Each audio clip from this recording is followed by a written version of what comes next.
Okay, hello humans, assholes. Yes, it's Lopho, and today we are here with Dino. yes, and today we're back here at the Fossil Records podcast stuff, yada yada yada. So, how's it been going? We really haven't been doing this in a while, haven't we? No, I think it's been about a month since we've had our last stream. It's just been a busy time of holidays, work in retail, and job hunts in between it all. So yeah, unfortunately, a lot of delays have been on my front. To be fair, mine as well. Like first it was like my exams, and then it was I think Christmas, and then it was the first week of winter vacation. So I was really busy editing stuff. And then, last week, the only reason we didn't do any, podcasts last week is, I hate to admit it, but I just kind of fell asleep, and I just woke up, like, 6 in the afternoon, so I was like, holy shit, we forgot. Were we supposed to accidentally stream sometime in between? Yeah, I mean, oh yeah, I mean, you know, I'm a streamer, you know, I wonder what streamers do, yeah, I guess it's sleeping, right? Definitely not making content or streaming.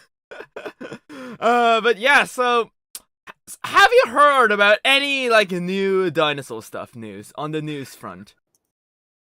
Not as much as of late because I've been on a constant work grind as of late, but this will be a nice time to catch up on some of the new stuff for sure. Yeah, because right, so I did talk about it. So people who are regulars on my stream, we've talked about it for quite some time, but we might as well go ahead and load this up. Where is it? I have so many sources on my OBS. I could have figured out. Like I would never bother to clean it up, so I got like 10 different sources all named at Twitter, and I have no idea which one it is. Hold up. It's gonna be one of them, right?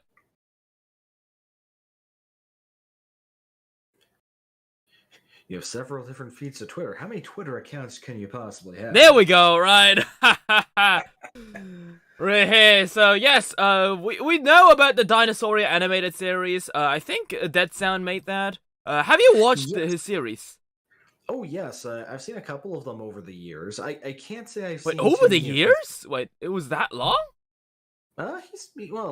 He's done a couple of videos over, I'd say at least 2 to 3 years. What? Wait, there's no way Dinosaur came out years ago.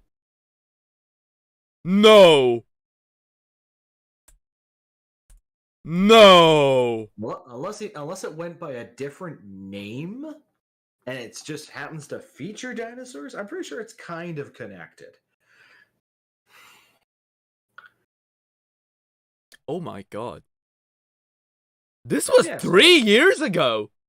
Yeah. Oh my god, this was 3 years ago? 3 years ago! No way! Oh my god, I'm getting old. I'm getting old. I don't want to die. Hey, I'm an older Dilo than you, so you rubbing it in on there? No, definitely not. But yeah, I can't wait for this. And yeah, well now it became awkward. Let's just move on then. Glad to hear there's more coming. Yes. So, do you know that Godzilla came out in Fortnite today? What is that? What's this, Ant-Man? Sure. Madara? No. King of the Monsters? So, what is that? Question. Ant-Man? Question. If Godzilla is now in Fortnite, and considering the size discrepancy of all the players, what kind of a weapon does he get? Because I can imagine just his only move to fight everybody else in the Battle Royale would be to step on them. I guess, I mean, Godzilla's gonna fight fair and square and use a shotgun, I guess. You know, I can just imagine Godzilla just picking up this tiny shotgun just between his fingernails and trying to aim with him. Just so that he can play fair. He's just like pinching it between his thumb and a forefinger. Just be like, don't make me go gangster on you. Yeah, we can do it the easy way or we can do it the hard way. You choose. Oh my goodness. Oh, But yeah, Madara? well, if that's the case, if Madara. Godzilla's come to it, oh yeah, They got also Mothra in here as well. I don't know why he calls it Mothra instead of Mothra, but yeah. Can we just talk about how weird the Monsterverse Mothra looks? Like, what's up with his arms? Like, I'm pretty sure this is not how moths look. It has these weird mantis arms. Like, I don't know, like, why it is like that. It's something I never really understood about this. I'm just gonna simply say, well, I'm assuming it's based off of the MonsterVerse designs. Yeah. Yeah, and some of their designs, like sometimes they've been really good, but other times it's been a little hit and miss. Like the Mutos themselves have always felt. I don't know. It was almost, like they had a flying one in the first Godzilla, and I was always sort of like, oh, is that to try and be like, well, it's almost like Mothra. We almost gave you Mothra. And then they did do Mothra, and yeah, it's like it was alright, I guess, in the first one, but I guess it's changed over the years too. Yeah. Design. I like my last memory was King of the Monsters, and that one felt like it was pretty good. Oh, wait, you never watched any of the newer ones? As soon as they went V Kong, I wouldn't say that it was that I lost interest. It just I kind of can't remember when any of them came out. They came out and I'm like, oh, I should watch that, and then I realized 2 years went by. And there's Yeah. That's what happens with just two dinosaurs losing track of time happens. But they mixed in other insect features for flair. I don't know, it just looks weird to me. But yeah, like, just a smidge. But yeah, I mean, I think we will go over this. Considering our theme for today's stream is dinosaur designs in media. But I really hate the way MonsterVerse kaijus look. They all got these huge bodies and tiny pinheads. Like, I get it, maybe biologically that makes more sense. But considering, the square law, so, Godzilla's and other big kaiju would literally get crushed under their own weight. That's already scientifically implausible, so giving them tiny pinheads just makes them look ridiculous to me, but yeah, I've had some people say that the MonsterVerse looks nice. I agree to disagree, but yeah, what do you think? Yeah, I've been okay with most of the early designs that I ever saw in the MonsterVerse. At least with Mothra, I liked Rodan. Oh, you liked Rodan? Oh wow. I did. I like. Wow. That idea of Firebird with a pterosaur was kind of like, okay, yeah, cool. I like that. But that's not a pterosaur. It's a kite with a head that is vaguely shaped like a pterosaur. Like, yeah, more like a vulture head. No, it's basically a kite with a head that's strapped on top. Like, what do you mean if that thing has a body? That thing is all wing and like 1% head. But yeah, anyways, yeah, someone. So I have over 1K hours in Ark, and I think I know what a real dinosaur is. The second pig is not one. Simple. And I absolutely had to like put this on the podcast because I just found it hilarious. Like, this is like saying, how the female reproductive system works just because you watch a lot of porn.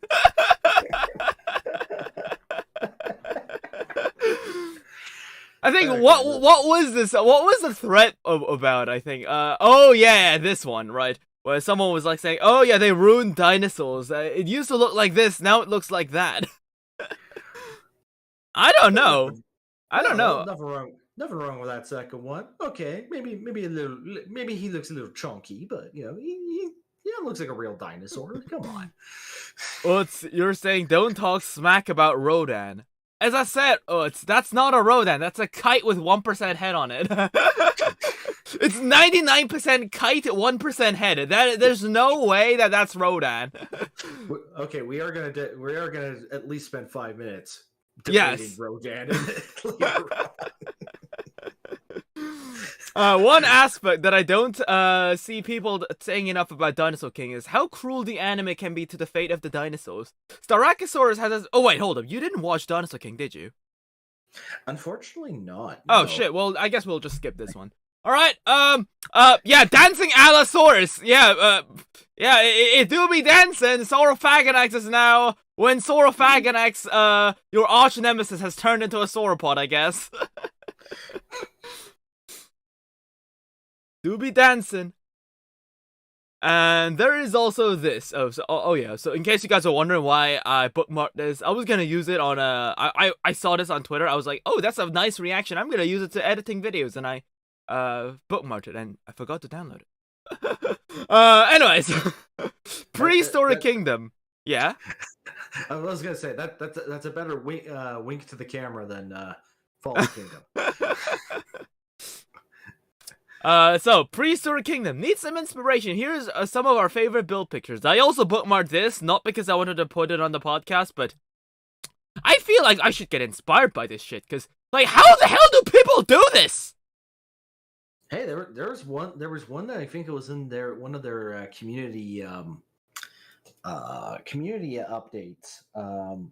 Last time they did like a community dev update, and it was and they were like, oh well, here's some pictures that people submitted. Somebody actually did a very, very good replica of the entrance to the Royal Terrell Museum. Oh, I didn't know that. Very good, very on point. Like, it's not a complete 1-to-1, but it was pretty darn close. So I'm like, damn, like that was a good one. And I'm even thinking, like, you could actually make that in this. That's amazing. Yeah, that's the thing when Prehistoric Kingdom creative enough in this game. Yeah, like the creativity is one thing, but I think the reason I don't really play a lot about this game is a very, very niche issue with the game. Is that every single sign, like, flops on the ground if I place it. Like, it's like when I put a sign, or I know you guys have heard it a billion times. For the sake of the podcast, I'm gonna say it once again.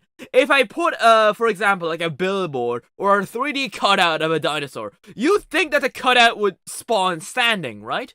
No, the cutout spawns flat on the floor because, that's why people would use it, right? Not as a cutout, but as a floor mat, I guess, for some dumbass reason. So, but the thing is that spinning things around is very annoying in this game because all the signposts and shit have collision on them. So I can't really rotate it as a perfect 90-degree vertical thing. So it's always like slightly leaning before or behind, and it just drives me mad because I'm just here trying to put some stupid sign onto a wall, and I'm spending like 10 minutes trying to get this thing stand like straight.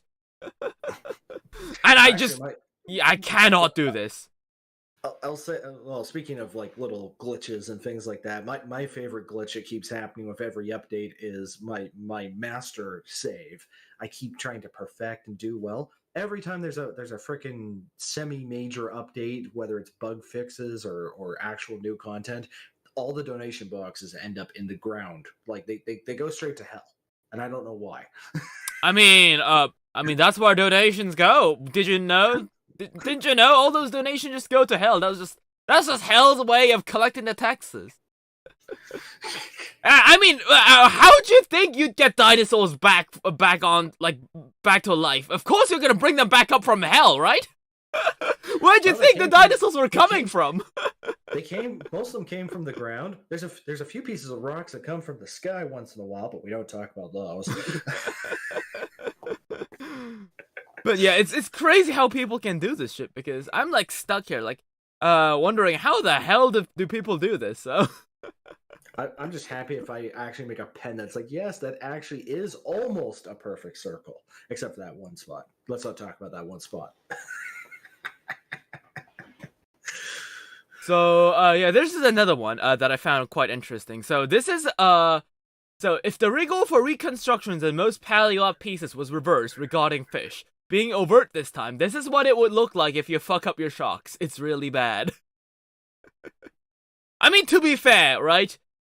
I do think there is quite a bit of a bias where in paleo depictions where they've really focused a lot on the dinosaurs, but they don't really give a crap about the other creatures beside it.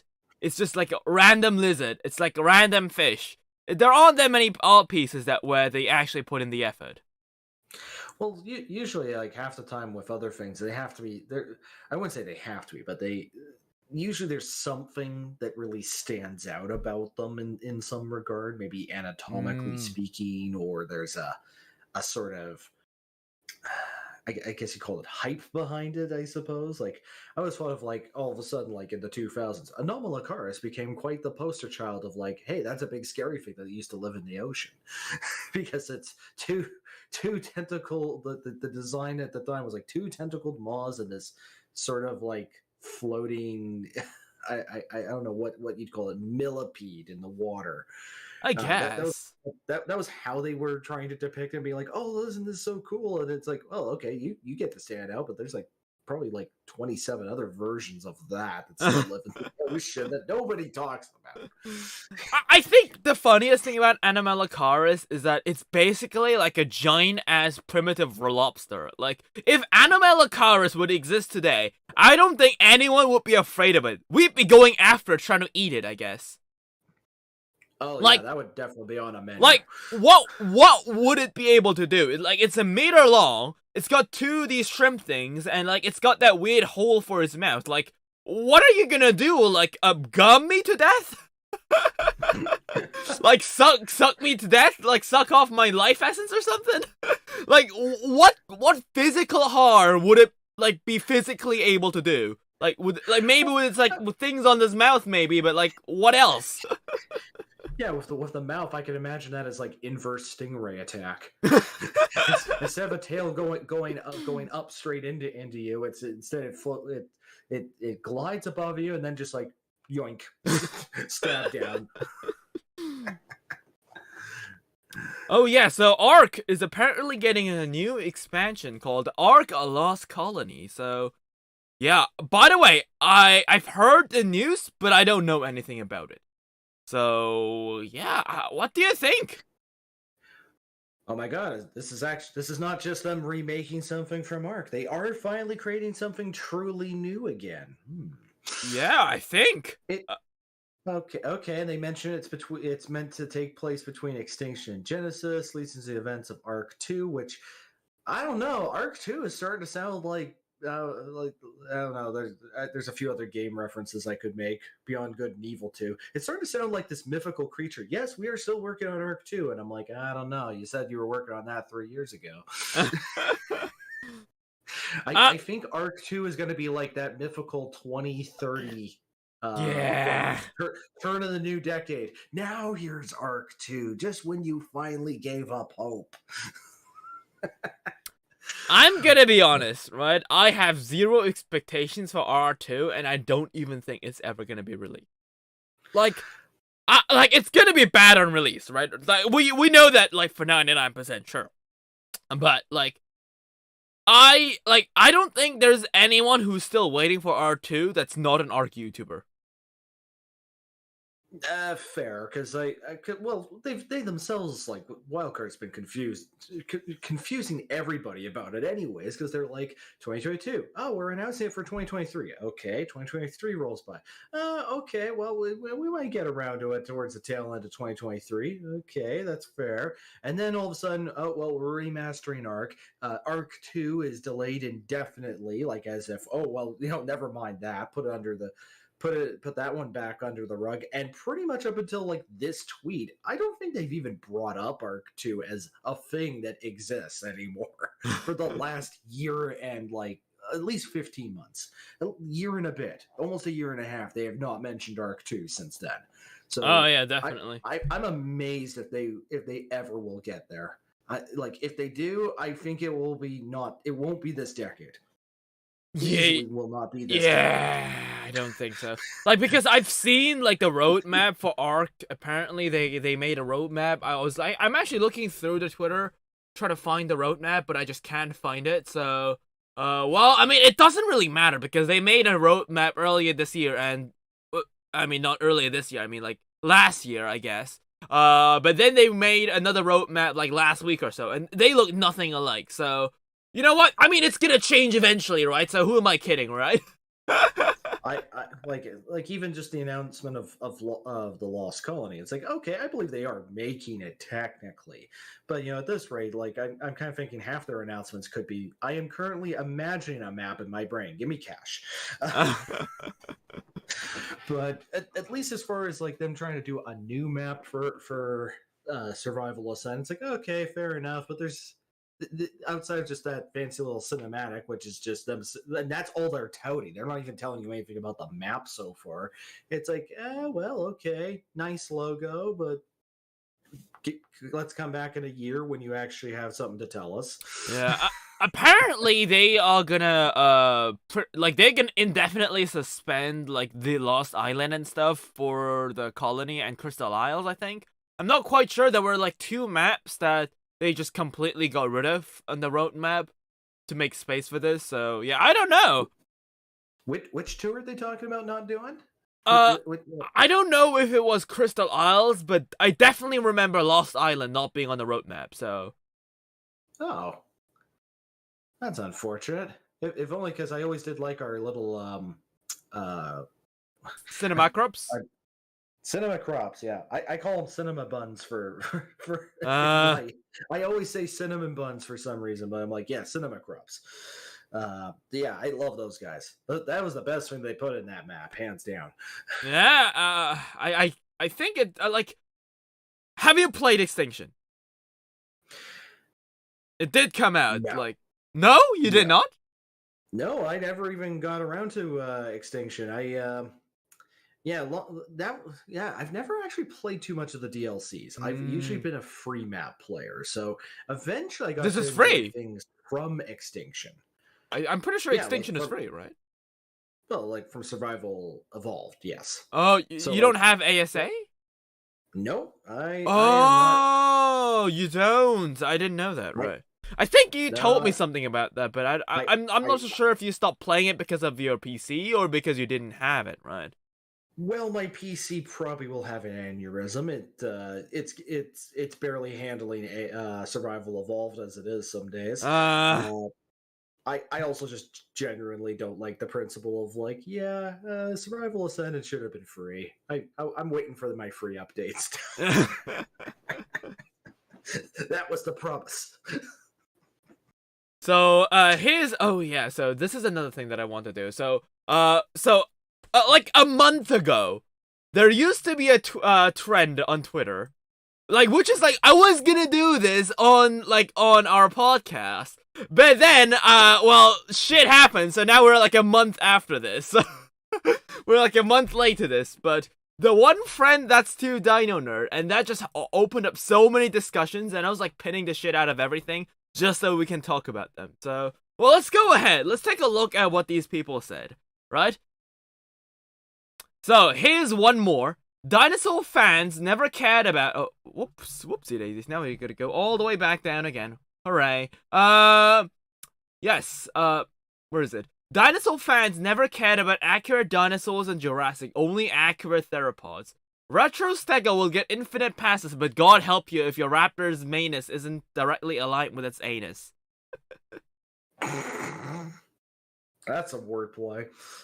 I think it's mainly because, I think the big thing with theropods is that we've been so focused on the fact that whether theropods had feathers or not. So everything that, that Jurassic Pups pulls out that isn't feathered just ends up looking weird. And it's also, I think it's not just because of this, right? It's not just the fans, right? It's mainly because the Jurassic franchise themselves tends to put, carnivorous dinosaurs to the forefront a lot more often than herbivores. So that people just seem to care more about them because that's what the Jurassic franchise tends to show us more. I'm pretty sure there's gonna be a lot of people who really hate the Sinoceratops stuff that they released, but, well, I mean, you don't see that many people complaining about it because, well, you don't really see the Sinoceratops having a prominent role. We see most of the time it's Baryonyx, it's Carnotaurus, it's the T-Rex, it's another raptor, it's some glupshitter theropod again. Yeah, so the last time I even remember herbivores getting a really big centerpiece moment that wasn't just a montage of strolling down a river and being like, oh, aren't they so majestic, was I think it was The Lost World, the second film in the first trilogy, when the InGen game hunters are all like on their jeeps and they're chasing them down the trail, and it's like a whole migratory stampede that they're trying to single out certain herbivores to capture. It's like that was the last time I think they actually showed something really cool where they were like, yeah, like here they are front and center, and it was actually like really neat to see them like, yeah, trying to navigate between the legs of sauropods, and what it was like to actually chase down the Parasaurolophus, or the fact of like, oh well, if they got cornered by a Pachycephalosaur, they'd actually like hit a truck and knock it over. Kind of neat things like that. But yeah, just we don't get as much of that anymore in the Jurassic World series. I mean, I think they are trying to do some of this. I've apparently heard that there's some aggressive herbivores in the new TV series, but well, I mean, I'm not like I mean, I have all the time in the world right now, so I might watch it, but at the same time, I just can't be bothered to look for it. So, like, I mean, it's just like I don't even need to see what's in the TV show to get a grit to get what the TV show's gonna say. It's just gonna be, oh yes, we expanded the universe. There's no conclusion to a story. Keep watching. Like, it's basically gonna be that. So I'm like, I mean, we know how this is gonna end, right? Like.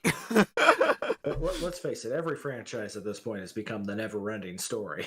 Well, I mean, like, the story isn't gonna end, so, like, I mean, do I really need to know what's gonna happen? Like, we know that's just gonna lead to something else, right? Whatever it happens, right? Well, as long as there's some type of character to kind of mine in the franchise, I'm sure that we'll tie somebody back into all of it. Like, I'm sure we're eventually going to get like an origin story on who the lawyer was in the first Jurassic Park. The blood-sucking lawyer will get an origin story somewhere. I swear, it's something like that will happen. Oh yeah, probably. I think the one time I personally think the herbivores I didn't like the herbivores was of course the Sinoceratops. That was just bullshit.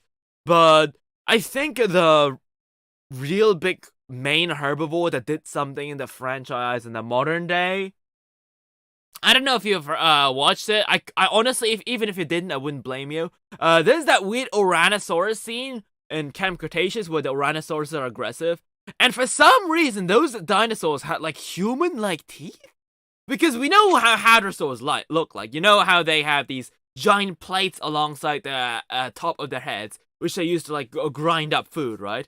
But instead of those teeth, they had these weird, like, human teeth.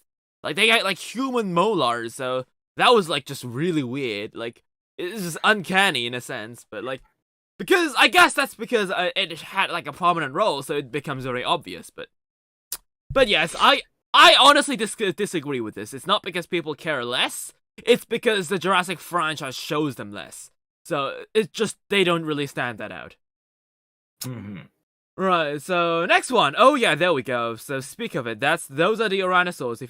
If you look very closely, which you probably wouldn't be able to, yeah, that thing has molars. This exactly. The Jurassic World films have the issue of making OCs, not characters. For a cool character creature design, but no design philosophy. This looks good. What do you mean world building and consistency? Exactly. I mean, to be fair, like, that's just modern franchise. We just gonna glup shitto everything together, so. I mean, I don't know how that's, like, even a talking point, like, I mean, if it means that we can get something new, something that we can look at it and see, say, oh, it's a nice design, I guess, like, who cares? This is why the DreamWorks designs work, they're cool and consistent.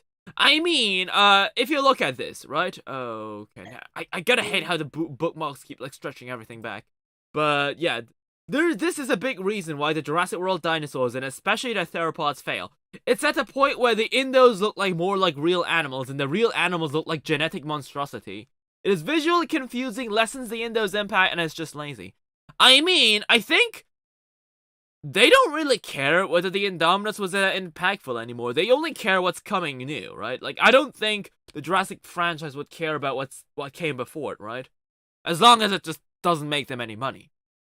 I think. So, who cares? Like, I think that it is pretty much intentional, I think. I don't think this was like an unintentional design. I'm pretty sure they wanted the Giganotosaurus to be more monstrous than the Indominus Rex because, well, it's a new creature. If the new creature looks worse than the one that came before it, then it wouldn't be a 21st century franchise, would it? Pretty much, and but then again, I always thought it was funny that, like, at least in the Jurassic World franchise, it felt like they inversed it. It felt like Giganotosaurus should have been our first theropod to be introduced in that series, and then we build up to our hybrid theropods that we could have made bigger, uglier, meaner, or at least more interesting. I guess get more creative, because like I hate to say it, but when the Jurassic Alive mobile game has more creative theropod designs than what they did in the final films, because like a few times I'm like playing that bloody mobile game, I'm like, it's strangely enough, they actually do have a couple of cool designs. Yeah. Why not have a T-Rex with a Dilophosaurus crest on it? Why not? That's kind of nice. Or even just like, throw that Triceratops and that Stegosaurus together. Why not? That kind of looks neat. But then it's like, you had two films in a row where it's like, we're gonna make the super uber raptor basically. And it's like, they're kind of really just hideous versions of the same thing we already had. I'm gonna be honest. I think, right? I think that's why I really like Jurassic World, though. I know a lot of people might start eating me alive for this, but I genuinely think that Jurassic World was a better movie than Jurassic Park, because I've watched the novel, and the only reason people say I'm gonna be honest, right? Here's my hot take. The reason people say Jurassic Park is the best movie out of the franchise is, number one, because it's the first. Number two, because it was good for its time, which, as I said multiple times, no one gives a shit whether it was good for its time. And number three, because it was the first one that had movie that had big dinosaurs and stuff on the movie, on the movie screen, right? Because I've looked at the book, and the movie glosses over a lot of the main plot lines of Jurassic Park from the novel. Like, for example, like in Jurassic Park, you just go over the egg part. What do you mean you just completely skip the part where they started counting the dinosaurs? Like, isn't that the whole part of the thing where it obviously shows the flaws of the park? No, you're just gonna have it like a Dennis Nedry thing, but all of a sudden, we also gonna have reproducing dinosaurs in the wild. We're just gonna skip over that part and stuff. Well, and also, another example I can think of in the novel, too, is okay, Dennis Nedry is this guy that, does what he does to steal the embryos and make a bunch of money off it, but they kind of sideline the fact that it's like, well, John Hammond, also in the novels, is not this cute, cuddly grandfather figure. He is actually kind of a dick, and he actually screws over people that he needs to run his bloody park. I mean, it's the novel, it's the film adaptation of the book, right? I get it, changing small things like that, it is understandable, but when you get rid of the main plot line of how the park failed in a movie about how the park failed regarding chaos theory and stuff, I think the movie deserves some criticism in that aspect, What do you mean? That's the main plotline of the whole thing. How do you just skip over it? Then again, I'm not sure how people would have I know Jeff Goldblum has amazing charisma in the movie, but I'm not sure how many people would want to actually sit for 10 minutes of actual chaos theory with this guy. I mean, it would have been a hard sell.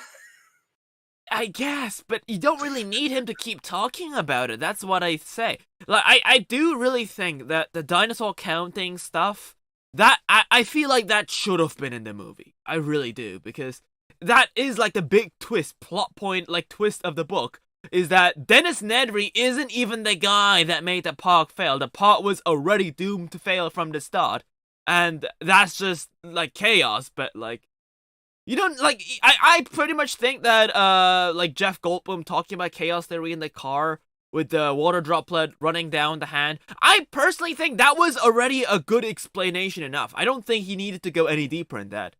But the fact they didn't really show any about the other, like the main point, Nedry wasn't the guy that ruined the park. That wasn't in the movie, and it made it seem like he was the guy who ruined the park. So, yeah, like that was a bit of a big issue that I personally have with the gripes with the first movie.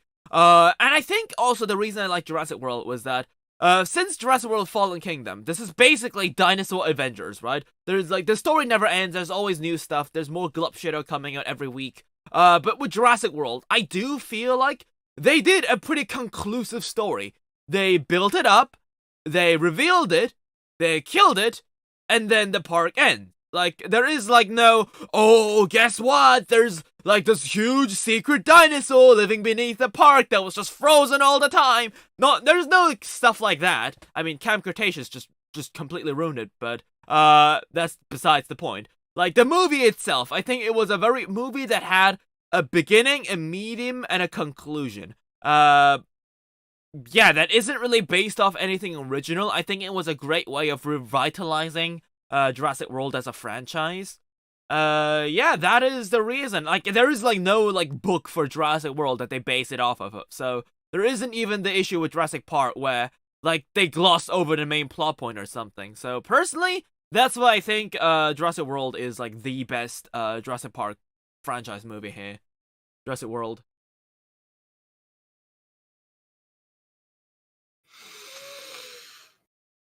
You're right there? You are entitled to your I mean, what? No, well, no, we won't have that debate here because at the very least, like, no, I can at least understand as a fair starting point to revitalize the Jurassic franchise as a whole. That is a fair point. Jurassic World did do a lot to actually have a good foundation as a starting point. Well, remember, Dilo, I didn't say it was a good thing. I just say that it did. It did. Well, it's like it tried. It did try. It just I could just easily rant for the next hour about how just where did it go?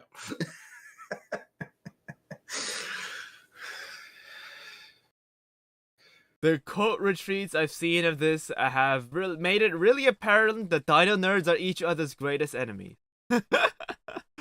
I mean, it is dinosaur nerds. It isn't dinosaur enthusiasts or stuff. Like, I get what he means by this. So, I feel like there's people who love dinosaurs because Jurassic Park monstrosity.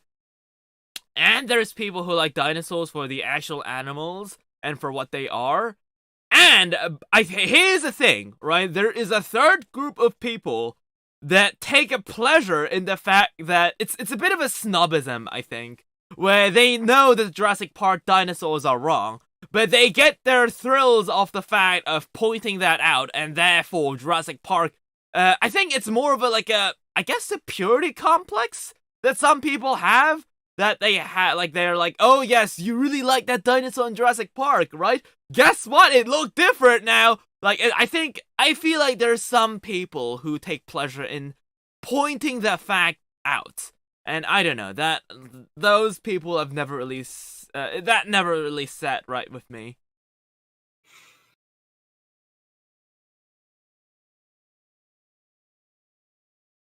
So, here's another one.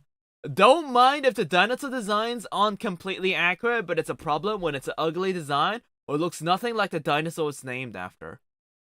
I mean, let's be honest here. Like, a Tarbosaurus is basically T-Rex, right?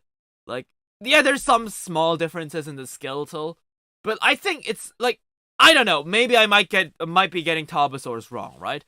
But considering that, like, I mean, yeah, cats have very similar skeletons, but the actual animals look very different, but I think that Tarbosaurus is the least offender of this bunch, right? So, oh yeah, do you know what this creature's supposed to be, by the way, Dilo? The thing in The Good Dinosaur?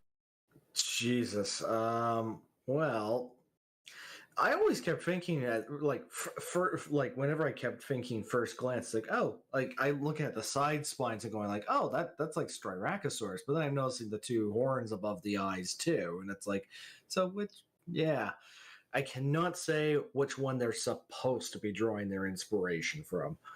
I mean, apparently this is supposed to be a Styracosaurus. I don't really know why they did add those two horns in. I'm gonna be completely honest. Like, we had the thing with Disney's Dinosaur where, like, some Styracosauruses have long horns, some have very stubby horns. So, I can understand this. It's like a character choice, but, like, I don't get why they added in the two brow horns. Like, I don't think it really was necessary to his character, I think. It was so that we couldn't be confused with that it wasn't a three horn. You know, But here's the thing. We have to follow land before time logic here. But here's the thing. The movie doesn't have Triceratops. You don't even see them in the movie. The only time we do see them is in the toy.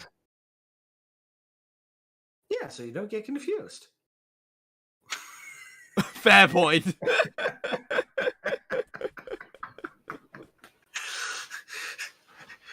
We gotta keep it simple for the kids, at least. That much we gotta say.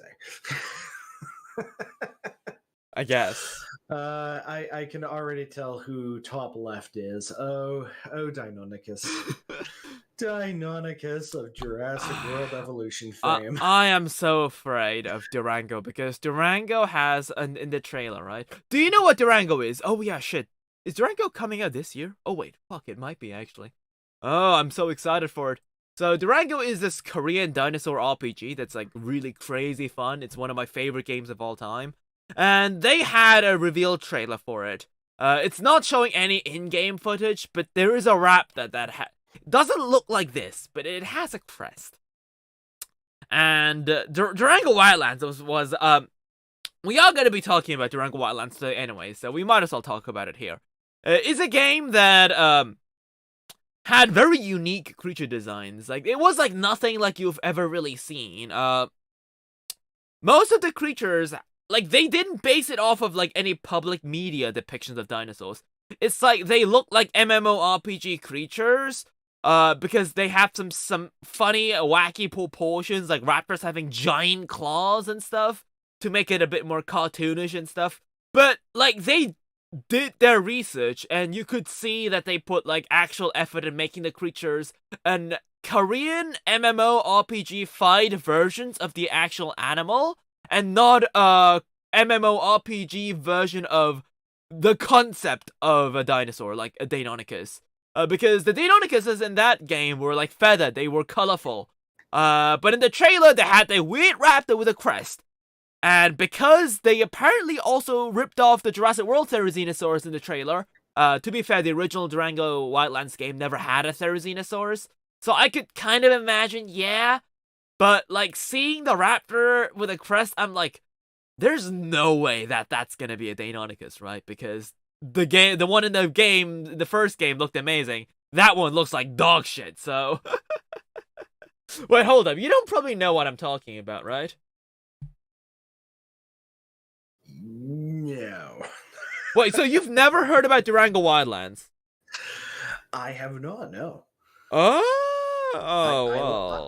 I live under a rock, sadly.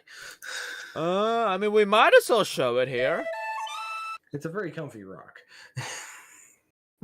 Although people can't see it. I mean, we've seen a trailer again. We've seen it like 10 times on our stream, but we might as well just show it here. Hold on, let me just stretch this out so it fits on this thingamajig, right? Yeah, so this is basically a Project EX, which is like the sequel code for Durango Wildlands. So yeah, it has some very interesting designs, but some of the designs are very obviously ripped off from Jurassic World, and I really don't like that because, like, look at that. That Dinosaur had a very interesting design, but then you have these really weird ass designs that I do not like. So yeah. So this game is apparently gonna come out this year or next year. So yeah, very interesting. What you think? Yeah, so that's the Therizinosaurs they ripped off from Jurassic Park, and that was the raptor with the weird crest, though. And the pterodon looks pretty close. Yeah, the pteranodon is also a Jurassic Park ripoff. Yeah, but then again, that's kind of the nature of Nexon a little bit. I've noticed that they've gotten into the habit of wanting to make a couple of different games that seem to be heavily influenced from other games and media sources, and it's like, But here's the thing. Durango Wildlands was already known for having unique creature designs. They literally had the best thing. They already had them. Like, I don't know why they changed it to make it look weird. Well, like, I honestly, I can, like, as much as I hate it, right, I'm like, yeah, whatever. Like, yeah, like, because Pteranodon wasn't, like, an actual thing in Durango Wildlands. We could maybe see them as a shadow, but we never actually saw a Pteranodon in the game. So, seeing Jurassic Park rip off of it, I'm like, yeah, sure, but at least they didn't really, like, I guess there are different people working on it, right? But, like, why would you change a design that we already had, that it was literally perfection? I don't know why you had to change this. It's just upsetting. Also, apparently they ripped off the Arctrike, so there's that. Yay, more rip-offs. Like I said, Nexon, they've got a habit for that. they literally are trying to create a survival game that is based off of Horizon Zero Dawn, and it's pretty good. Wait, what? Wait, what? I think it's Nexon. It might be another company, but what was it there's called? A bunch of oh my goodness! Wait, Horizon Zero Dawn survival game? Now I need to look. What is that? It's not. It actually is not called Horizon Zero Dawn. It's by yeah, no name, shit. But the but the similarity is so on point. It's pretty god darn funny. It's like right down to like, yeah, even your protagonist happens to be right. Let me look up redhead lady with a bow. Let me look up Horizon Zero Dawn Nexon. Right. I mean, I don't think I'm seeing any. Maybe I've got the company name wrong. Maybe that's the main problem. This is Pal World. No, it's not called Pal World. Huh? I'm looking this up myself here. I don't think I've ever heard about that. If I had, I'd probably be playing it. Light of Mortiram. And it's by Tencent. That's who it is. Tencent isn't even Korean. That's China. I can't believe you got those two confused. On behalf of all Koreans, you need to apologize. Just kidding. Oh, no shit. Oh, wow. This looks exactly the same. And you know what the most, like, insulting part about this is? You'd think that, like, because they ripped off Horizon Zero Dawn, you'd think they'd have dinosaurs, but they don't have dinosaurs. They got, like, weird crab, a bug, and fucking elephant. Like you'd think they'd be going for dinosaurs, but no. Why? I don't know. Don't ask me. I'm Korean, not China. Like, it's like they took the basic concept of it, but they removed the main aspect of it. They pretty much made a ripoff of steak, but they replaced the steak with bread. So, it's basically you put steak sauce on top of a sandwich and call it a day. Like, don't they realize that it's the dinosaur that makes the game, you know, the game? Especially if it says anything to do with prehistoric or Saurus or anything like that. Yeah. Again, like, it's something that China tends to do. I'm not exactly sure why, but China has a weird way. Like, I've never really seen a Chinese dinosaur game that tries to stay within the dinosaur concept. It's like they try to advertise it as a dinosaur game, but every time I've seen some Chinese guy make a dinosaur game, like, it advertises as a dinosaur game, but the moment you jump in, you've got, like, 3-headed hydras, you have a weird furry wolf, some weird, like, a bug. Like, I don't know, like, I'm like standing here wondering, like, I'm pretty sure I came here for the dinosaurs. Like, I don't even, like, this isn't even, like, a gameplay aspect of it. Like, I get it, like, where YouTube advertisements look nothing like the actual game, but when you advertise it as a dinosaur game and have weird ass rip-off Pikachu in it, like, it makes me wonder, like, I mean, it's not even like a gameplay choice. That was like a deliberate choice that they did. I'm like standing here wondering, like, yeah, but like I came here for the dinosaurs. It wouldn't kill you to, instead of making Pikachu, make a raptor, right? Like, nothing changes it. Like, it's basically still a dinosaur, like a creature, a pet at the end of the day. I'm not so sure why you're doing it. You don't want a raptor, you want a rap man. Yeah, exactly. Oh dear, yeah, and yeah. Sorry for getting that mixed up. Whoopsie. Actually, birds are dinosaurs, so dinosaurs never went extinct. It's always super pedantic and annoying, you know, what regular people mean when they say dinosaur. Yes, at the same time, counterpoint, it's always nice to educate people that birds are dinosaurs. But at the same time, I do realize that every time I do say that, it makes me sound like one of those people who gets their shits off by correcting other people. So I try to reduce that. That's why I personally always say non-avian dinosaurs. But yeah, I get what he means. But at the same time, birds are dinosaurs. But you know, it's confusing. I'm not so sure. What do you think, Dilo? Do you think it is pedantic? Not entirely, but it depends on the context, depends on tone. But I don't think it's entire. I don't think it really goes into the level of pedantic. It's just there's times where you just gotta inform people, and not everybody's gonna know a lot about some of this anyways. Like, there's always going to be somebody who for the first few times is going to be like, yeah, like, I didn't know anything about like where the origin of anything really comes from. You know, it still trips people up just to even hear it's like, yeah, technically we're all fish at one point 400 million years ago. Yeah, I mean, that's true, but I think birds is I do think that yeah, I think I did read this in what was it, Dinosaur Heresies? Like, birds is such a weird clade because there isn't that many things that separates a dinosaur, like a reptile, from a bird. There are dinosaurs that look almost identical to birds. So, like, for example, if you see a fish and you see a salamander, you clearly know that they're two different things. They look very different, they act very different. But when you look at reptiles and birds, like, there's so much parts where they overlap. It really makes you wonder whether, like, birds should even be a thing. Like, it doesn't. I don't think any other clade has that kind of issue, except for birds, because it's such a recent clade that split off. I don't think it's called a clade, but like, you get what I'm trying to say. Aren't they in?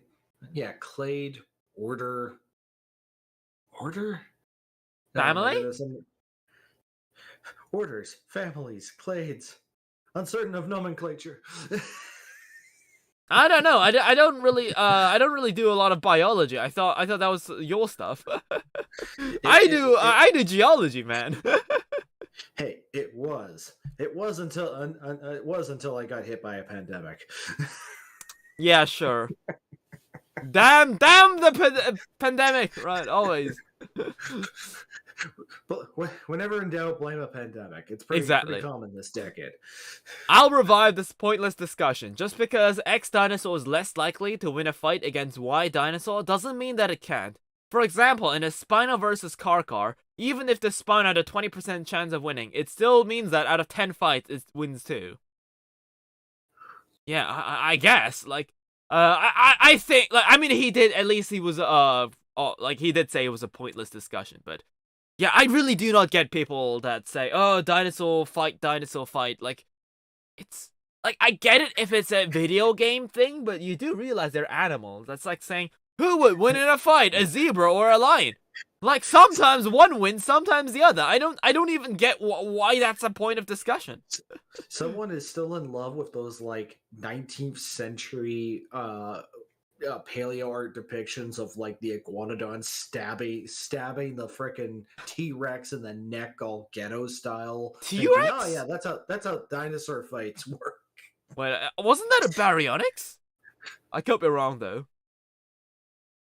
Wait a second. Yeah, might have been, but then again, like I said, back in that era, some of the dinosaurs, I'm like, okay, well, there's only so many dinosaurs that existed back then. Baryonyx wouldn't have been in the 19th century because Baryonyx was found in the 1980s, I believe.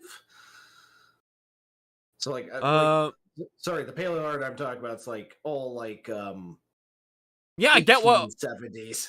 I get which ones you're talking about. I think I've seen them. So, Utz, you do say that there's some few morphological differences, like pure bills and a lack of any teeth. I mean, in a sense, I guess. I mean, he does have a point. So, I mean, yeah, I do think that's a pretty good argument there. Baryonyx was found closer to the 80s. I see. Yeah, that was my understanding, but I know I said 19th century, and maybe it's like, oh, you thought I was still talking the last century. I mean, I got loads of old dinosaur books and stuff in my house as well, so I do know. I've seen old images. So, right, before we move on to our main discussion point. So, too many nerds care about having accurate designs in whatever media. If it isn't a documentary or trying to be informative, I don't think it's that important. If Jurassic Park or something made for general entertainment gets it wrong, who cares? Right, so with that, we will be going into our big official discussion for today. What makes a good dinosaur design in public media? So, I want to start off by asking you, Dilo, what is your favorite dinosaur design? Like, not an accurate one, just ones that you see in fantasy. Like, can be from anything, like any franchise, any depiction, I don't mind. Oh my goodness, that's a... Ooh. I mean, you don't have to choose, you can just say a couple. Well, like, I do think of, like, there's one book I got on my shelf. It's an old National Geographic dinosaur book, and there's a lot of art, art, paleo art in there of various dinosaurs, because there's a huge section of it that's kind of like done like, oh, here's like a 1 to 2 page biography of like where it was found, origin, size comparisons, things like that. And I always used to think like some of the designs there I always very much liked in that book. It came out around in the year 2000, 2001, because they had such like all like this was maybe before there was too many like we have like the feathered theropod looks or whatnot look to dinosaurs, where it was more accepted and more recognized. But so what book was it called? What's that called? It was simply just called National Geographic Dinosaurs. It's a little hardcover book I've had since I was a kid. I always used to just like that book with a lot of designs for dinosaurs, because I guess because it was all just like a very consistent artistic. Oh, no. That's like, this is not what I'm trying to talk about. Like, I mean it in a franchise or media. Like, I mean, like, not old depictions or inaccurate depictions. I'm talking about like fantasy depictions, like Jurassic Park stuff, or I guess Pokemon stuff, and like whatever stuff. I guess Dinosaur King, like stuff like that. Because like we know that there's gonna be designs like I want to talk about designs that aren't meant to be accurate. They aren't trying to be accurate, but they still look like objectively nice. Because I want to see the difference. I want to see what makes like, because I personally don't think every dinosaur needs to be accurate to make it a good design. So I was curious what yours were. Oh my goodness. Okay, so well, probably if I think far enough back, yeah, it is still Jurassic Park. That's probably one of my favorites. I've always liked the design of the Dilophosaurus with the frill. I've I think in the later films, I'm thinking as far back as Jurassic Park 3, I kind of liked how they did the velociraptors in that one, where I started to notice like things like, oh, like the different colors between the male and the female raptors in that film, because like one had like spines coming out the back for the males, and they all had these very dark blue gray skin tones versus white for the females. Like I kind of I feel like a lot of my like early childhood, I'd say a lot of my favorite designs did come from Jurassic Park. Those were the ones I liked the most. Yeah, I mean, admittingly, Jurassic Park's dinosaur designs are like not bad, I'd say. But I think the reason I don't really like Jurassic Park design is just because a lot of people just tend to reference them. Like there's no like uniqueness. It's just Jurassic Park. It's just that thing from Jurassic Park again. It's like, oh, it's those raptors from Jurassic Park again. Like, can't we have like something new for once? Well, like, and as time's gone forward, I think we've had more variety. It's definitely gotten more as like the way you're describing. I think we are starting to get more variety. I think people are trying at least. Yeah. Right. So I don't think you've talked about Dinosaur King, right? No, I You have never not watched seen it, Dinosaur right? King. I see. Because Dinosaur King dinosaurs, I think they aren't necessarily accurate, but they did consult like a famous Japanese dinosaur modeler to make the models for the dinosaurs. So you'd have some, like, they aren't 100% accurate, but I do think they look aesthetically pleasing. Where is it?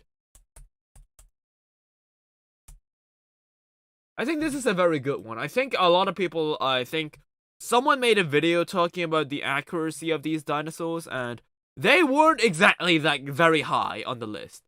But I do think that, like, for example, this guy, the Dinosaur King Rugops, I think this is a nice color design. Like, look how colorful it is.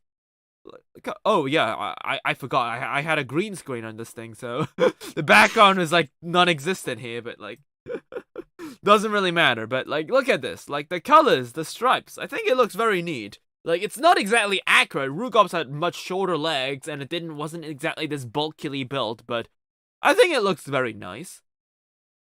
And I think another really cool fantasy depiction is, I think dinosaurs from like card games like Yu-Gi-Oh! And Magic the Gathering have dinosaur designs that aren't necessarily accurate but still look very nice. What is that thing called that really I think Magic the Gathering had like a feathered Giganotosaurus that looks really nice. Gishath Sun's Avatar. Yeah, Gishath. Yeah, I think this one, that's also a really nice cut, because we know, like, for like most likely that large Caradontosaurs like these guys weren't actually feathered, but it still looks nice. It makes for a unique and aesthetically pleasing like a character design, I'd say. Like, would it look really like this in real life? Probably not. I'd actually be surprised if it did. But it's a bloody impressive piece of art. Yeah, it's impressive. Look at the colors on this thing. Like it's the reds, the greens. Like there's like it's gotta be it's a really dope ass creature design. You can't say no to this. Mm-hmm. But where else you see some other I guess some other modern, like, what was it? Yeah. Like, hold up. Well, there's probably a few designs from Arc that we definitely. I feel like people have definitely latched onto over a few years as well. Yeah, like, but when they do shenanigans like this, so I think I've talked about it a couple times, but there's this Korean Netflix series called Armored Saurus. I've never watched it myself. It's like half Power Ranger, half dinosaur. But I'm just gonna say it. The raptor in the TV show looks like this. They just basically took Quilliam. Like, they didn't even change the colors on that thing. It's basically Quilliam without the quill. Like, the colors look identical on this thing. Like, this makes you wonder, like, I mean, someone was paid to do this. You gotta remember. So I'm like, damn. You graduated university, got a job in like character design, and you shit out this? And I'm like, jeez. Like, come on, the least you can do is maybe change up the colors, man. Isn't that like the basic aspect of like character design? Like, I think this is why I don't really like Jurassic Park design. Like aesthetically, within the context, the original franchise's dinosaurs look nice. But when they just literally, when every other media surrounding dinosaurs tries to rip off the dinosaur design from one way or the other, I do think it just gets very stale. Yeah, no, I can agree with that. And there has been a lot that has obviously been referencing, inspired, or ripped off from Jurassic Park designs in general. Yeah, I don't mind like some as long as they had some form of twist. I wouldn't really mind Jurassic Park-esque designs, but it's always the same thing. It's like there's no thought involved. It's like, oh, what's a dinosaur? Jurassic Park. So let's slap blue on it, I guess. So that's why we got weird ass series where we just have fucking blue everywhere. Blue the Raptor, the exact same design with the exact same colors appearing in a completely unrelated TV show. I'm like, yeah, sure, whatever. Jurassic World franchise strikes once again. Yeah. In terms of other designs, what about Warhammer? You remember Warhammer. the total Oh, Warhammer yeah, we did play it together. I mean, no, I wouldn't say they do anything strikingly like, oh, it's really out there per se, but they have a couple of things I've found that it does feel keenly their own design. Oh yeah, go ahead. Never get me talking about their naming structure for the creatures. Their naming is terrible. I don't even know what they're called. I know there's the big guy called the Carnosaur, and then you had the you have the Triceratops, and it's called Stegodon. Yes, yeah, but they also have a Stegosaurus, and it's called the Gyarados or something, right? Yeah, like it's just like ignore the names, and to be perfectly honest, they're sort of okay, but not the names. Never take the names off the Warhammer dinosaurs. Yeah, I think they made it different from Jurassic Park. They're obviously more Croc inspired, which I guess it makes sense because the dinosaur men in that game are very crocodilian. I mean, they literally have a fucking crocodile as a character, so like you can see where the whole world builds around those creatures looking semi-crocodilian like, so it is somewhat excused there in that sense. I do also like that a lot of the creatures, despite them being dinosaurs and having croc-like aspects, also have feathers. The Archaeopteryx, I think, the feathered raptors, those ones were really feathered, despite having crocodilian traits as well. So I'm like, but they aren't at the same time. You'd expect them to just be a Jurassic Park raptor with feathers and some crocodile scutes slapped on and call it a day. But no, it's like a pretty alright Velociraptor-esque. It's very slim. It's very like linear design. Not the bulky raptors from Jurassic Park, but they also have crocodilian scutes and they got feathers too. So I think it looks very nice. That's like a good example of doing a twist alright. Personally, I'm not really a fan of the Spinosaurus because it doesn't have any eyes, so it looks really off-putting, but yeah, minus that, I don't think that there's a design I particularly didn't like. Yeah, I'll consider that a win when we talk about Warhammer. Is it really that bad? It depends with some people. Like I also find like sometimes though, as they have redesigned their dinosaurs over the years, sometimes they've definitely gotten a lot better. Some of their earlier, like I'd say 90s designs get a little corny to say the least. They feel like they belong in the same cartoon from the 1980s with the like the dinosaurs with laser beams attached to their heads. Those kinds of goofy designs. Yeah, you mean Dino Riders? Yes, Dino Riders. That's the one. I mean, personally, like, I wasn't born 3,500 years ago, so I'm not quite sure how it was back then when Dino Riders came out. But I do think, like, that I don't think there were a lot of memorable dinosaur designs in Dino Riders. Like, I have the Styracosaurus and the Pachyrhinosaurus. They're actually right behind me. But I think the Pachyrhinosaurus was a really nice design because of the big horn on his nose. Unlike the bump of the bone that the Pachyrhinosaurus is nowadays known for. There was this weird, like, middle ground in the early 2000s to mid 2010s where for some reason some people thought that Pachyrhinosaurus had a giant horn instead of a nose boss. So that made for some very intriguing designs, I'll say. Like, it's so out of the it's just so out there that, like, I guess it makes for a nice creature design.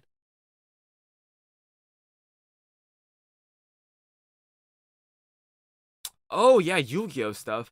Oh yeah, Dilo. So, have you seen the dinosaurs in Yu-Gi-Oh stuff? Not much, no. Not much. Well, I guess it's a good time to go over. I think Yu-Gi-Oh makes their dinosaur designs pretty decent. They aren't like Jurassic Park based. They try to switch it off just enough to make the dinosaurs like, it's kind of like Warhammer where they don't, unlike Warhammer, Yu-Gi-Oh doesn't have their own aesthetic, but it's like halfway between Magic the Gathering and Warhammer because they're like a fantasy dinosaurs. But at the same time, there are card games. I don't know what I was saying, but yeah, there's these are the dinosaurs in Yu-Gi-Oh. I think they have some pretty nice designs out there. Some of are like very like colorful designs. They aren't bland, that's for sure. The one thing that I realized is that the Yu-Gi-Oh dinosaurs are never really bland in terms of coloring. They're always very like bright and like colorful, I'd say.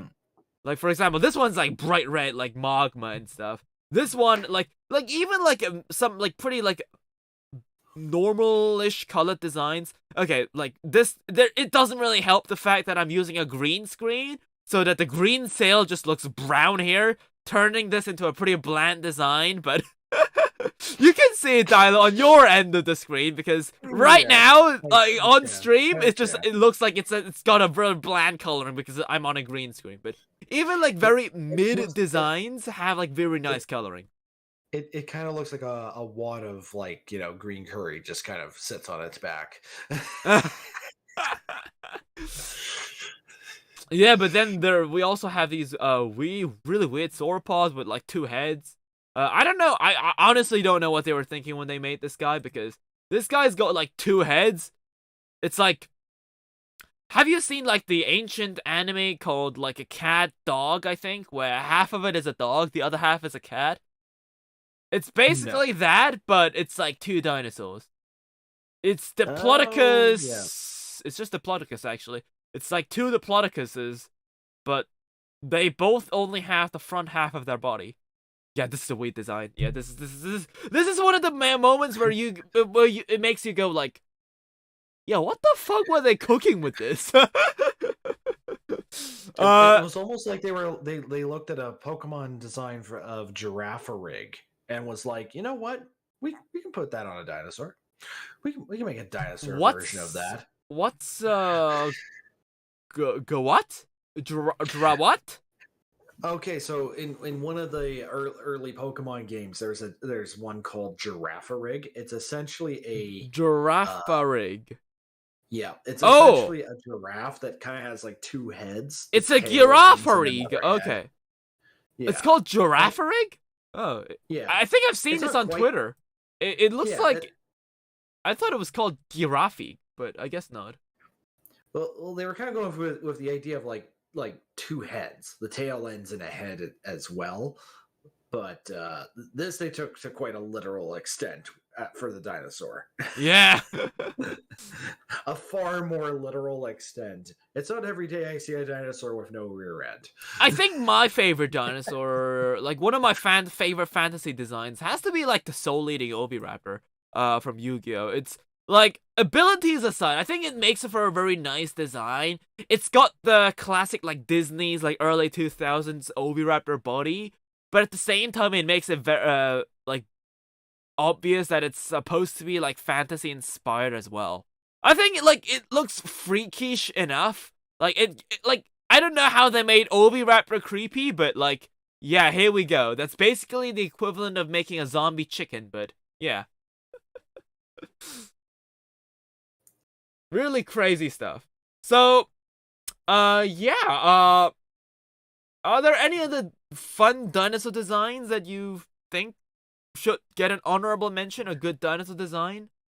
I don't want to call it a good dinosaur design, but definitely at least an intriguing concept that they tried to pull was I'm not sure if you're familiar with Transformers by any chance.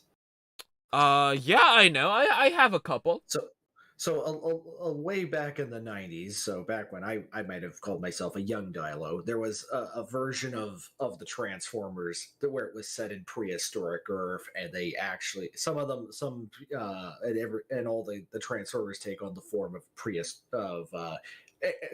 on Earth at the time, and some of them are dinosaurs, and over time they go from like flesh form to like a mechanized form. There's one called Dinobot. That's literally the name, and and I always thought it was interesting when they took away all the like organic element of the dinosaur, and it's like, well, now there's this version that just looks like nothing but like just a steel metal skeleton that's been very stylized. It's fascinating as hell to look at.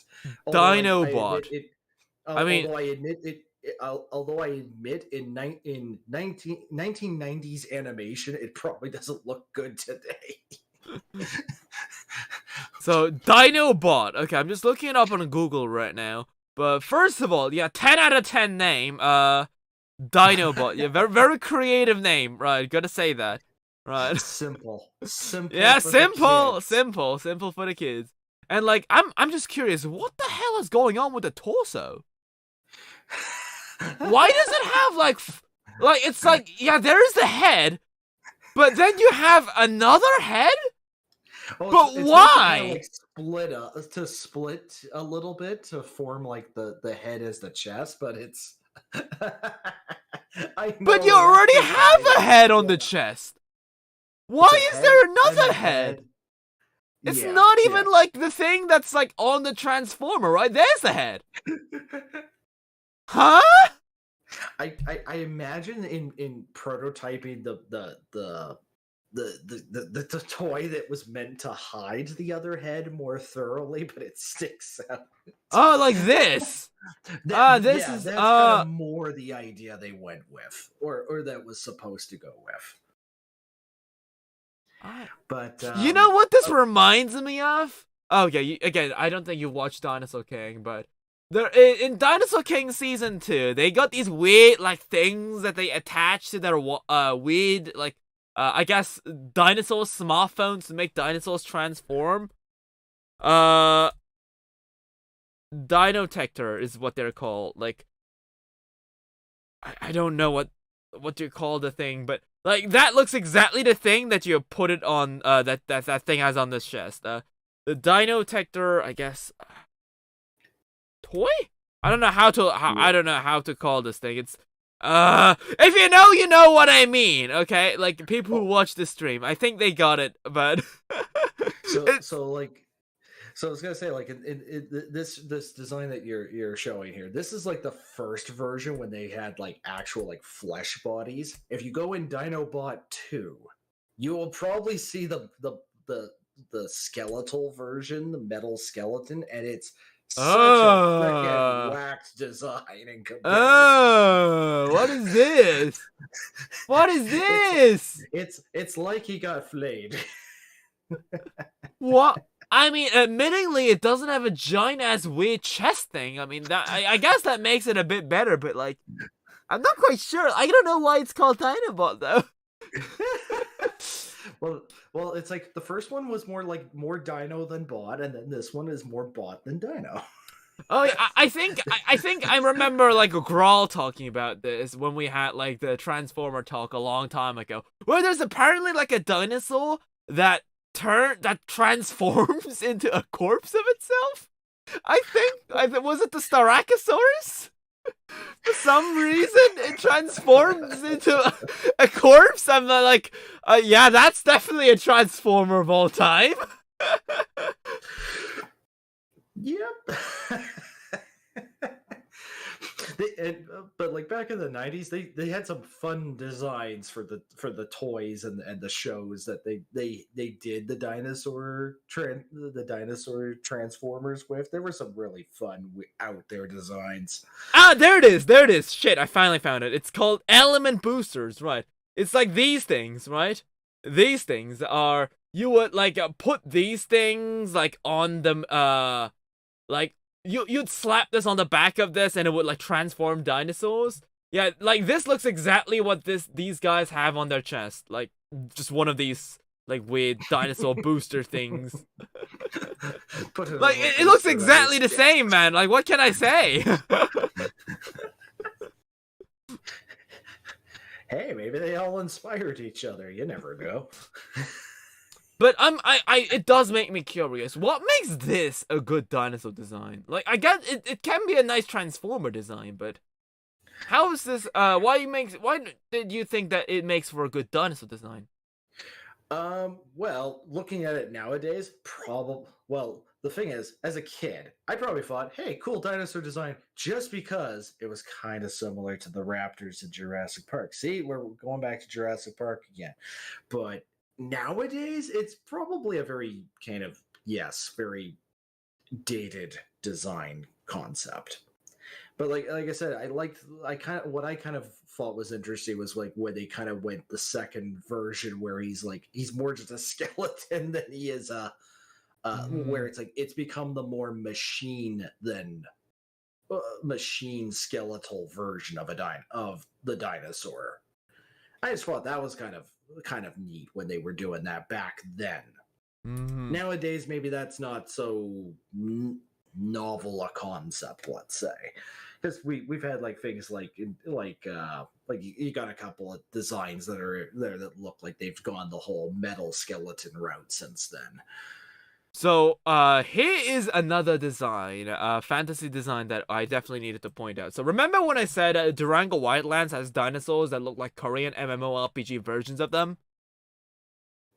So, this is the Dilo in the game. So, you would think that the Dilo in Korean Nexon-made dinosaur game, you'd think they'd be just Jurassic Park Dilo. But they decided to go with a very interesting route on it. So, if you look at the crest, I don't think you can, how do I, like, is there, like, no way to, like, zoom in onto this guy?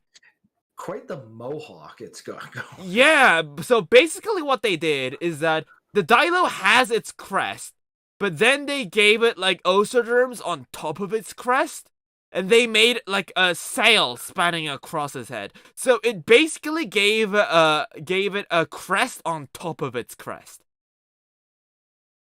It's almost merged into a monocrest, just like me. No, it didn't. They aren't like they're two different. They're two different parts. They still got the two crests. Right, hold up. Let me put up. Can't believe I had to pull up Microsoft Paint for this, but like, let me tell you, this design blew my mind because like the Dilo still has its like crest, but like it's got both of them, right? Okay, this is a terrible Dilo. Okay, I'm drawing with a mouse here, right? Cut me some slack. So basically, they gave the Dilo osoderms on his crest, and then they made on each of these crests, it basically has that, and they had like a sail spanning across it. So it basically gave him a crest on top of a crest. If that's what I mean by it. No, so, I see what you're getting at. It's just like from the angle, it just looks like one giant. Exactly. So And I like was said, like, yeah, that's it's like a mohawk face. It's like that is a teenage Dilo right there. I don't know. I think I really liked it because because it was such a subversion of expectations. I think that people really knew what made people like Dilos because like it's the two crests look cool. So they were like, yes, the two crests look cool. So let's give him even more crest. This guy is now 30% crest instead of 20%. How'd you like that?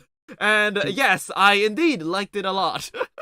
Like, I think it's like this kind of design aesthetic that I really like, where like they take existing characteristics of dinosaurs and like pull it to the extreme. I think it looks very nice.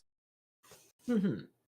It's like technically, I guess we could call it the Trilophosaur. But Well, here's the thing: the but Trilophosaurus is a lizard.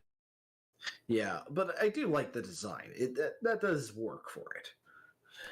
Yeah, I mean, look at these. I mean, this is from different movie, but I think all the designs here they aren't like terrible looking, as you can see. Like, I mean, Euoplocephalus, I think it's definitely one of the weaker ones, but sorry, that zebra.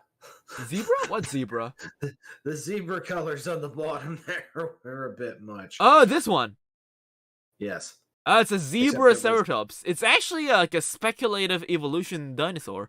It's a dinosaur because I think what they went for this is that Durango basically made it so that so because Durango basically the storyline is that you're stranded in a weird world with warp holes that can warp creatures and places from different eras into this one really weird dimension. That's basically Durango.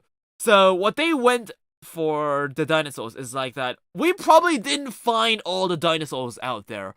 If really the warp works like the way they put it in the game, then they would clearly warp dinosaurs that we've never heard about before, or dinosaurs that would never be scientifically discovered, right?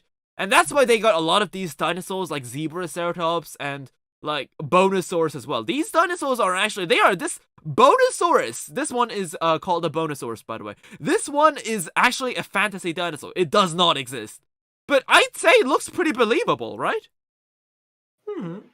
Well, like one of the core things I think that makes for actual, like when we talk about like good fantasy dinosaurs and that, there's got to be some semblance of it that is based on that on at least the conceptual reality that we can recognize it as something like a dinosaur. Definitely. Like there's got to be some core expectation to a certain level in its design and familiarity, and then that's when you can, and then from that core you can sort of expand into crests and different Ostoderms, yeah. ostoderms and horns and all that stuff, feathers, things like that. Yeah, so, I don't know. Honestly, the one thing that I realized while talking with you is that, I don't know, we originally came here looking for what makes a good fantasy design, but the conclusion is that it really depends on how you pull it off. I think. Pretty much. Like, it's I don't think there's really a standard I'd go for beyond just say, like, you have to at least start with a recognizable form of a dinosaur and then kind of go from there. Because like I was saying about like the example of things like I grew up with, like some things kind of might have been cool for the time, but it's like yeah, but who the hell recognizes that as a believable dinosaur now? So yeah, I think so. I don't know. You showed me some of the Magic the Gathering dinosaurs, right? So yeah. I know that there's like a lot of cool dinosaurs in Magic the Gathering. So, I don't know. I was thinking about doing this at some point. I kind of want to get into Magic the Gathering. So, I mean, I have some cards that I've been collecting, but I don't know how the game works. So, I don't know. Maybe you could tell to next week we'll do you just teach me how to play it. Sure, because what I could actually try to do on if we do that is like because I actually have a physical deck that is dinosaurs and everything, and I can actually like sort of at least try to find some way to set it up to showcase like how to play all the hands and do everything in real Mm. time. Like I think this is what really made me get into Magic the Gathering. They should just look at these dinosaurs, man. These designs are so fucking cool. Like, what do you mean the biggest dinosaur is like a giant Trophiognathes and like you got a giant feathered Giga as a boss? Like, come on, sir. Hello. Yep, and like I was saying about like sort of like changing designs and like going so like if you look up Itali, for example, in Magic the Gathering, Itali's the Spinosaurus. This one? So yeah, so he starts off like that, but then actually in the setting, he goes for a process that's essentially like a type of metallic corruption. Oh, I have this And guy. It and he changes into changes this something weird, it- right? Yeah, he changes into essentially This like a thing, more, right? like, Yeah, this. gigantic skeletal deaf version of himself. I mean, that's basically Spinosaurus in 2030. We just don't know yet. with really with the sickle talons and everything. Yeah, it probably could spit poison too, you know? But yeah, like a lot of Magic the Gathering designs I find have been wonderfully creative. Even when you have certain dinosaurs where it's like, yeah, they're barely even getting to be close to dinosaurs. Like there's one that was like a Wolverine dinosaur or something. What? Yeah, there's even one that was a hippo, a dinosaur hippo. Oh, I have that. What was it? was just What was it? Calamax, I think? no, it starts with a K though. You're on the right track. I forget the name, but Yeah, because I remember having to memorize those names when I went to Japan to get these cards. I definitely know Italians at Telfa. I think that's why I called a Spinosaurus. I tend to name my Quetzals a Telfa in Arc and my Spinos Itali. That's why I named them that way. I haven't tamed a Giga yet, so we don't have a Gishath. But my car is called Galta, so that should talk. I mean, they get some good names for dinosaurs, that's for sure. Considering I suck at naming. That's the one thing I absolutely suck at. That's why I always ask people, like, when I tame dinosaurs in Minecraft, you guys gotta leave some comments so I can figure out what to name these things. I do not want to name this guy Fred, okay? Like, I'm not naming my new dinosaur like some stupid-ass name. Oh, so there's actually another design I was going to mention to you from Magic the Gathering. If you look up I think it's called Sawhorn Nemesis. Oh, that thing. When you wanna The talk thing. about horny theropods. That's a cool one to me. Oh, are you alright? Water. Oh yeah, just What is that? Is this guy good? he's interesting because he's essentially like you play him and you can pick an opponent, and whenever he attacks said opponent, he does double damage. That's why it's called like a nemesis. It's a 2 though. concept. It's a 2/4. I think this is attack and this is defense, right? Yeah, but it's not just for him. It's also if a source would deal damage to chosen player or permanent they control. So No idea what that means. So what that means is if anybody tries to deal damage to the opponent you chose, they take double throughout the rest of the game. As long as this guy's alive, or is it like a lingering thing? I think it's a lingering thing. So basically, once it's on, it's kind of like, okay, you're essentially making someone take extra damage. You're making them more of a target. I see. I wouldn't say Interesting. he's like the best card, but I like the design with the big horns on that theropod. Yeah, I mean it's a pretty messed up design, I gotta admit. Not so sure what this guy looks like. I don't know. This guy looks a bit weird to me. I'd probably rank it like maybe like a C in terms of all dinosaur fantasy designs, but the horns! Look at them horns! I don't know, there's just too many. It looks like Zilla, but if Zilla was a radish and ate too much cheeseburgers. It's too fat, it's got too many horns. What? It's weird, right? What would you like? 3 double cheeseburgers and extra fries. It's too fat. It's too horn. It's too horny. Meanwhile, some poor like dromaeosaurus at his feet going like, "Wow, big fries, thanks." Oh yeah, they also have a Deinokairos, right? Yeah, they have a Deinokairos in Magic the Gathering too. Okay, the green screen is not helping here. Oopsie. But and that's a relatively one of the newer cards. But yeah, it's like they are actually spreading out their designs a fair bit. Like trying to showcase a few different types of dinosaurs. So like that one's a Deinokairos. Another a Parasaur. Oh, this one looks nice. A very cool. Oh, it's a 7/7. Oh my god, this guy's OP as hell.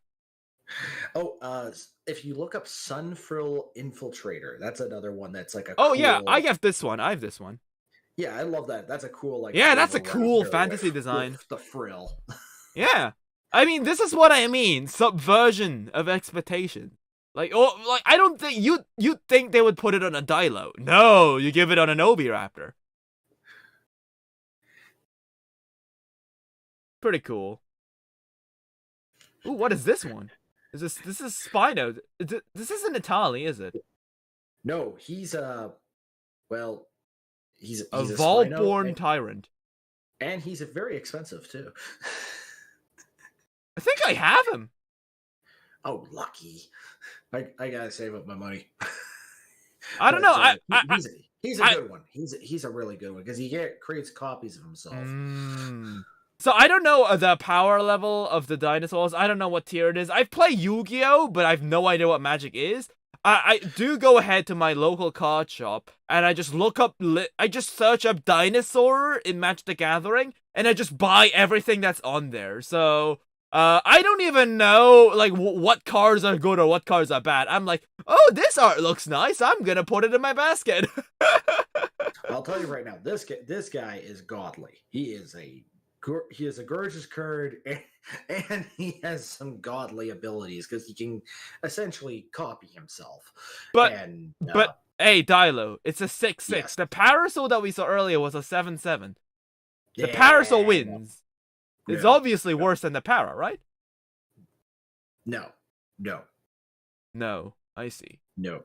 I will teach you one day. I promise. But this guy is good. This guy is. I mean, really good. yeah. I'm assuming it is like Yu-Gi-Oh, where there's some stronger dinosaurs, but the weaker one has a crazy effect. So I'm assuming it's like that. Yeah, like the power toughness is great for when you want to be like having your creatures do attacks and stuff like that. And in some decks, it absolutely is the big deal. Like some of them have huge numbers, and those huge numbers do matter. Like I think there was something called an Apex. Something this. But, yes, it's a 10/10. Yeah, he's a big 10/10 where it's like, yeah, that matters. It's a big deal that he's got those big numbers. Oh my god, I just realized, is that a fucking tree? Wait, how big is this thing? Wait, I thought this was a bush. This is a tree. Wait, how big is this guy? And how big is that guy? This is a waterfall.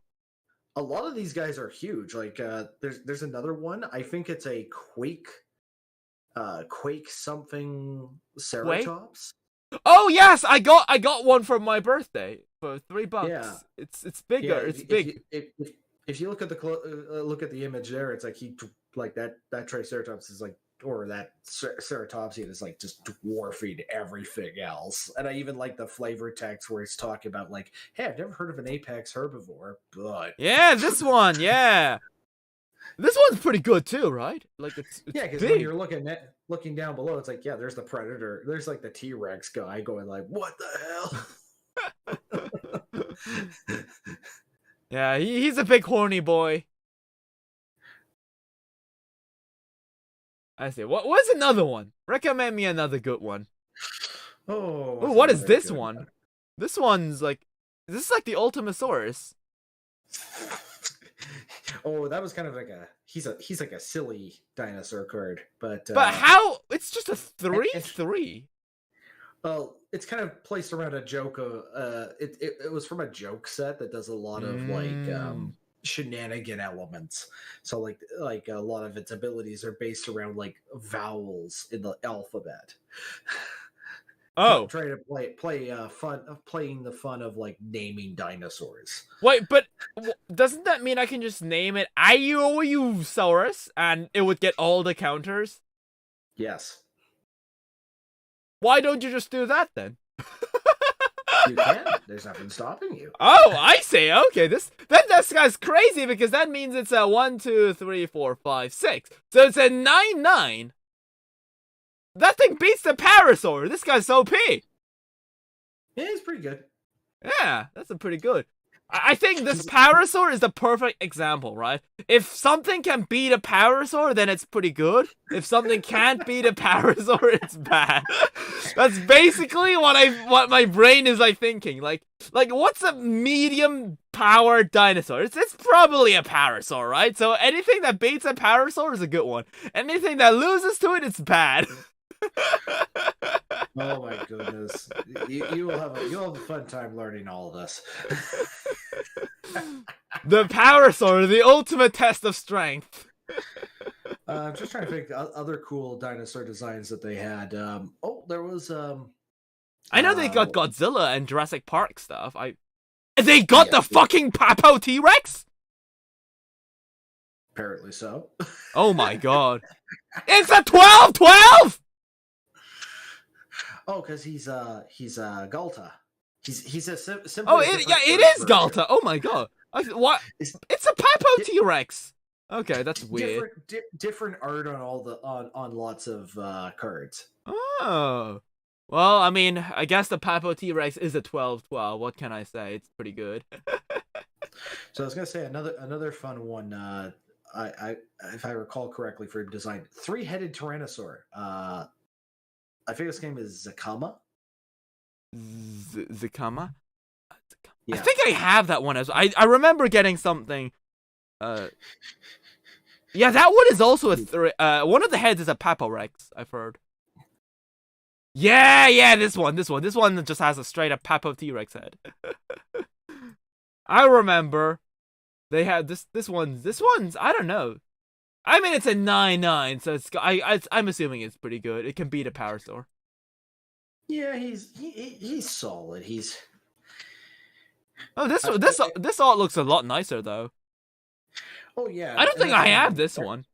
Every so often they change up the art styles for some of the cards, so that's kind of a nice bonus.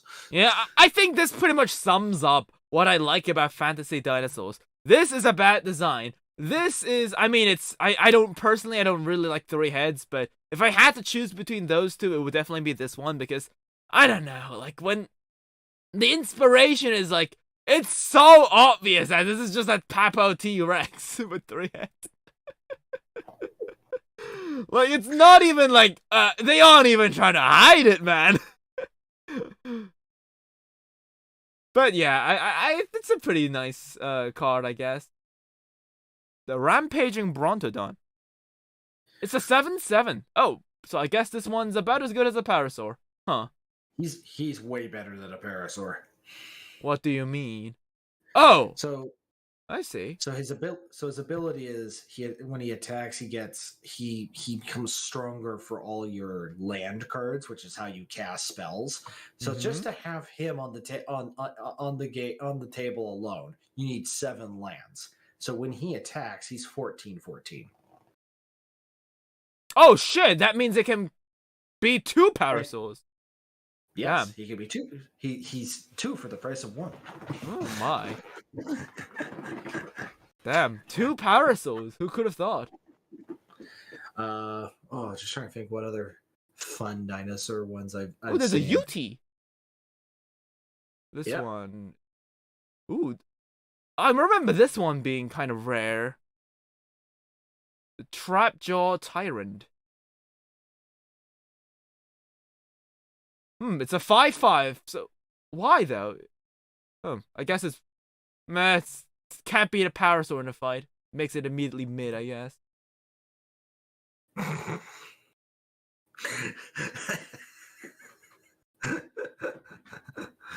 Oh, jeez, man. Wait, hold up. Gishath is a 7-6? Yep. Okay, I feel like we might have raised the bar too high, man. This guy can't even fight a para. Well, that's not his strength at all, actually. When you read what he does, so what I tend to specialize doing in a deck with this guy is basically the equivalent of I put him down and I attack somebody who can be wide open, because for every point of damage he does, so basically the 7, for example. So let's say I'm able to do 7 damage when he attacks. I can reveal the top 7 cards of my library, and every dinosaur that's in there can go onto the table for free. So that's basically the deck, right? Well, it depends on how big your deck is, but the whole idea is you can essentially every turn swing, hit somebody, and as long as they take all the damage, it's like, okay, I can start putting out more dinosaurs for no cost. So I guess Gishath doesn't need to fight a Parasaur. It fights people who can't fight. He works best when you can hit somebody who won't hit you back. Interesting. It's a little cheeky, but that's how you open Jurassic Park. Very nice. Yeah, I mean I'm not so sure how you could teach me. I mean, I don't know if you'd be open to do webcam stuff, but since I can't really do webcam stuff since I'm VTuber stuff, so Oh yeah, that's fair. I can try to figure out something. Yeah, I mean, I don't know, like, I just make it simple, like, I'd say, because, like, I'm, like, very new to this. I got all the cards, right? Here's the thing, I don't know what they do. So, you can obviously see that I'm judging it by the Lopho's Parasaur Power Standard, aka PPS. The moment you can't fight a Parasaur, the card is mid. But then I saw Gishath, which, I guess Gishath is an exception, huh? Yeah. And like, so actually, I was also gonna say in Magic, there's quite a few cards that aren't dinosaurs themselves, but will feature dinosaurs that have some nice art in there too. But I think I got a couple because I got the Velociraptor structure deck. Yeah. I got it when I was like stranded in Germany. I love the Star of Extinction, especially because it's basically like the idea of like, yeah, it's the meteor that killed the dinosaurs. It's meant to kill everybody. You're gonna show me that card. I don't think I have anything that's like not a creature because I only look up dinosaur. So if it doesn't mention like or feature dinosaur, it doesn't show up. I think so. And there's. I'm trying to collect all my dinosaurs as well in Magic, but it's like I that's the thing. I kind of find it funny that it's like in the end, it's like Magic. I feel has been one of those few consistent sources in media for the last few years. I think has been doing what we're talking about, which is expanding on fantasy dinosaurs in a way that I think is very appealing. Yeah, it's quite different from Jurassic Park. Oh yeah, this one. I got this one in my deck. How good is this one? Oh, it's a 4/4. It's pretty bad, I guess.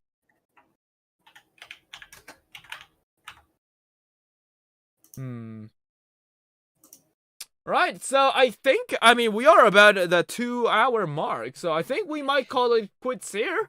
I think we learned. I don't know. I'm still not quite. I honestly think I when I first started the stream, right, I thought that we'd be able to figure out what makes a really good fantasy dinosaur. But the only result that I'm getting here is that there is really no set stone way to get like a good fantasy dinosaur design. Some designs look appealing, some just don't. But what can be definitely sure is that just I don't think just taking some other guy's design. I don't know, like, that's not good. I don't really like. Just looks bad. No. And never trust the AI generated stuff. Yeah, that's true. I still have nightmares of Churosaurus. The Churiosaurus. I'm not sure if I need to send you that for context, but it's just No, that, I have it. You sent me that. It's not the sauropod that, without a head, right? yes, where the tail and the head and the neck conjoin into one form, and it looks like a fucking circular churro. Hey, I think the Churiosaurus and the Dinovatus Docus need a bit of a change, right? Docus, you gave the Churio a head. The Churio can give the Docus a tail. Yeah, and then it's just like, but then there's still gonna be the enigma of the dinosaur centipede in the bottom corner of that image too. We will not speak of it. Well, I guess that is gonna be it. So yeah, what? Right, Well, Tyler. I was gonna say one thing. Yeah. However, if I show you magic stuff, you gotta show me how these Yu-Gi-Oh dinosaurs work one day too. Yeah, I definitely will. I think it's Yu-Gi-Oh can be fun, but it can be wild. So, but here's the thing: there's a good part. There's only like unlike Magic the Gathering, and I think the one thing that I do know is that there is no like objectively like bad dinosaurs. I think they're all like decent to run. Like it's decent to have one out on the field. Whereas in the Yu-Gi-Oh, there's only like a very specific set of dinosaurs that are good, and the others are like F tier, basically. Either it's an A or an F. There's like really no in between. Whereas in Magic the Gathering, I'm pretty sure there's like a pretty like well balanced tier list of creatures.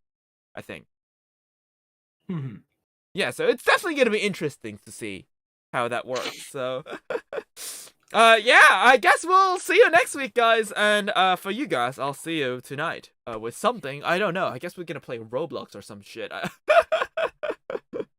Alright, Dialo. Good night. Thank you for having me around at this time. I know you're always. I'm always so sorry that we always have to do this at this late. So.